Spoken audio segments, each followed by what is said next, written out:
You know what? Nobody tells you that having too many interests isn't a personality trait. It's a career crisis waiting to happen. You're good at a bunch of different things. You get obsessed with something for 3 months, learn everything about it, get pretty decent, and then you're done. You're bored. Something else catches your attention and you're off chasing that. Photography, then coding, then fitness, then writing, then marketing, then design. Your resume looks like a confused Pinterest board and you have no idea what to actually do with your life. Meanwhile, everyone around you seems to have it figured out. They picked one thing, got good at it, built a career, and you're sitting here with 17 half-finished projects, 12 different skills, and absolutely no clue how to turn any of it into something that pays your bills and doesn't make you want to quit after 6 months. So today I'm going to show you how to actually use all those interests instead of being paralyzed by them. We're breaking this into 4 parts. 1, why you're wired this way and why it's not actually a problem. 2, the biggest mistake multi-interested people make with their careers. 3, actual career strategies that work for people like you. And 4, how to pick which path to take. This is the video I wish existed when I was drowning in my own potential. Let's go.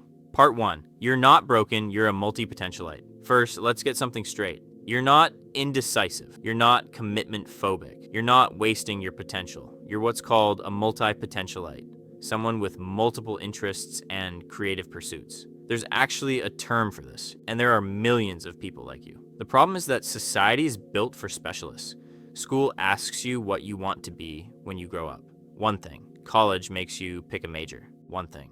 Job applications ask for your expertise in one thing. But your brain doesn't work like that. You see connections between different fields.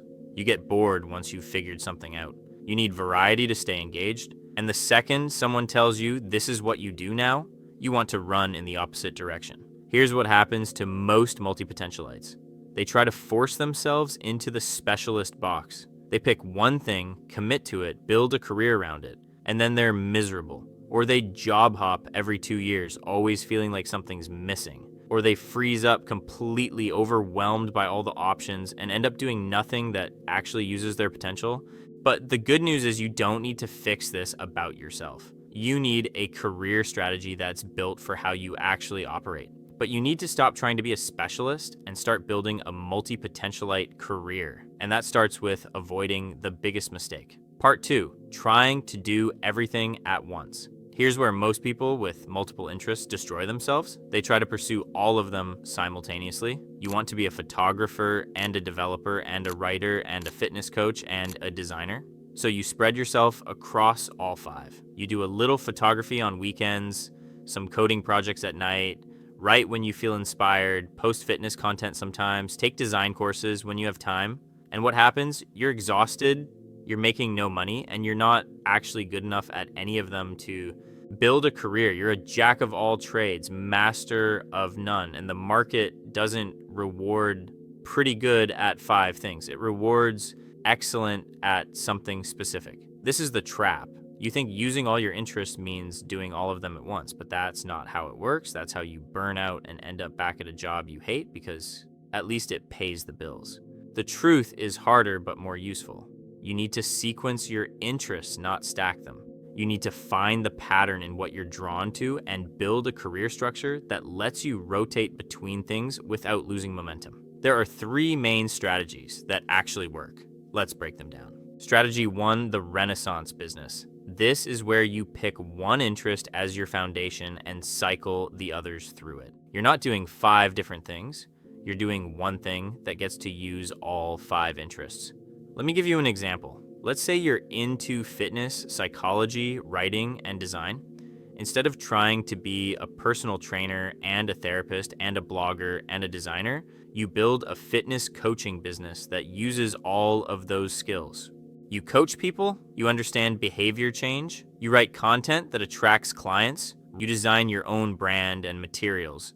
It's all one business, but you get to rotate through different types of work depending on what you're interested in that month. The key here is that the interests support each other instead of competing for your time. You're not splitting yourself between 5 careers. You're building one career that needs all 5 skills. This works because clients don't care that you're using multiple interests. They just see someone who's really good at solving their problem in a unique way, and you stay engaged because you're constantly switching between different types of work. Strategy 2, the pivot strategy. This is for people who need to completely change focus every few years. Instead of fighting it, you build a career path that expects it. You commit fully to one interest for 2 to 3 years. You get good at it, you build some kind of result, either money, an audience, a portfolio, or a skill set that's marketable. And then you intentionally pivot to the next interest, but you bring something from the first thing with you. Example, you spend 2 years doing photography, you get good, you build a portfolio, you make some money, then you get bored and want to learn coding. Instead of abandoning photography, you pivot to building a SaaS tool for photographers. Now you're coding, but you have built-in market knowledge and potential customers from your photography phase. 2 years later, you're bored of coding and want to do marketing. You pivot to marketing SaaS products. You've got technical knowledge from coding, visual skills from photography, and now you're learning a third skill.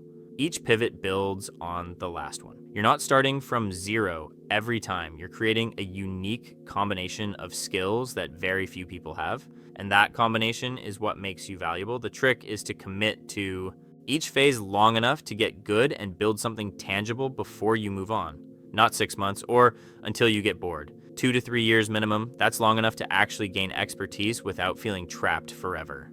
Strategy 3, the slash career. This is where you maintain 2 to 3 different income streams from different interests simultaneously, but you do it strategically, not I do everything and I'm overwhelmed. More like I have one main thing that pays most of my bills and is pretty stable, and I have 1 to 2 side things that keep me intellectually engaged and bring in extra money. Let me give you an example. Let's say you're a UX designer, which is your main income, but you also teach fitness classes twice a week and do freelance writing on weekends. The design pays your bills, the fitness keeps you active and social, the writing scratches your creative itch. None of them are enough by themselves, but together they create a career that uses your range and keeps you from getting bored. The key rules for this strategy. Your main thing needs to be stable and profitable enough to handle your bills without stressing you out. Your side things should be genuinely different from your main thing so they feel like variety, not more of the same. And you need clear boundaries. Design happens these days, fitness happens these days, writing happens these days. No bleeding over. This strategy works for people who need variety week to week, not year to year. If you need to do different types of work to stay sane, this is your path. Part 4, how to pick your strategy. All right, so you've got 3 options. How do you pick? Ask yourself these questions. Question 1, how often do I need variety? If you need to switch between different types of work every few days or weeks, you want strategy 1, which is Renaissance business, or strategy 3, which is slash career. If you're okay doing the same thing for a couple years before you need a change, you want strategy 2, which is pivot strategy. Question 2, do my interests connect or are they completely separate? If there's a common thread, like they're all creative or they're all physical or they all involve working with people, you can probably build a Renaissance business that uses all of them. Question 3, am I willing to go deep on one thing for 2 to 3 years? If yes, pivot strategy is your best bet. You'll get the deepest expertise and the most career capital. If no, if that sounds like torture, go with Renaissance business or slash career, where you can rotate more frequently. The truth is, there's no perfect answer. You might try one strategy, realize it doesn't fit, and switch to another. That's fine. The point is to pick one and actually commit to it for long enough to see if it works. Because the worst strategy is no strategy. Just randomly pursuing whatever catches your attention with no structure, no plan, and no way to build on what you've already done. You know what the actual issue is? It's not that you have too many interests. It's that you've been told your whole life that you need to pick one thing, and you've been trying to force yourself into that box. You need a plan that matches your brain. Now close this video and pick your strategy. You've got work to do.